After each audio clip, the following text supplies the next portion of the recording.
Otieno. Kama chako jatend piny Kenya William Ruto wacho ni piny owacho biro jiwo migawo mar pur, cham kod pith jamni kaka yo maneno ni chiemo oyudore moromo. Ruto ne owacho ni jopur biro med mi mbolea ma nengogi olwar, ka bende chenro oseket mar gero yawo 100 mag pi ma biro tigo e pur kuonde ma koth ok chwe moromo. Mana kaka Edwin Okoth leronwa, Ruto wacho ni moko kuom yore ma uchumi ma Kenya nyalo dongorego en chenro ma gero udi kod medo yot e chiwo hola ne oganda. Kane omolo nyasi mare mokwongo bang' ka otelo ayanga kaka jatend piny Kenya mar 5, wich bar mar ochumi mar Kenya ma osebet kayulo ne oneno e twak mar Ruto ma okawo telo ka ngaji kod oro kwako gwenge mathoth. Ruto ne owacho ni piny owacho mare chano jiwo pur mar cham kaachiel kod pith mag jamni, kama jopur biro med mi mbolea ma nengone yot, ka jopith bende osingnegi fuong'ruok e nyiewo chiemb jamni. We will support all farmers to access quality inputs such as seeds, fertilizer and pesticides, among others, and also ensure that our farmers have access to extension services in order to improve farming skills.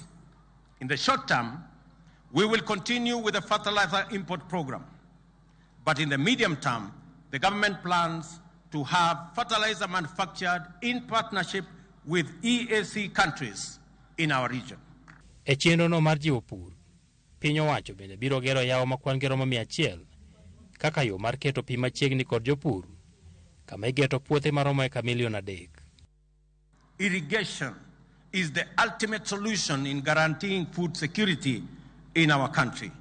The huge capital outlay required for dam construction in the context of competing budgetary priorities poses a huge challenge to this program. And to address this challenge, we are working on innovative investment mechanisms through public-private partnership to construct at least 100 dams.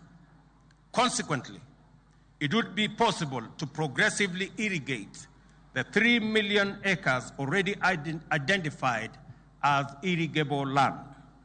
Mano koro biro duoko chenro mar gero yawo 57 mane piny owacho mar Jubilee osingo higa mar 2017, kama koro Ruto wacho ni ka opogore kod kaka ne ochan higano, piny owacho koro biro riwore kod joket mwandu mondo chop lek makamano.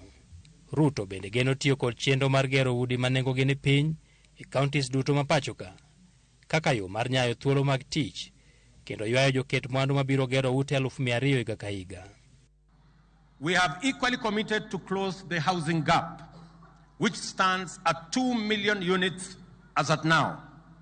Our target is to increase the supply fourfold, from 50,000 units every year to 200,000 units every successive year.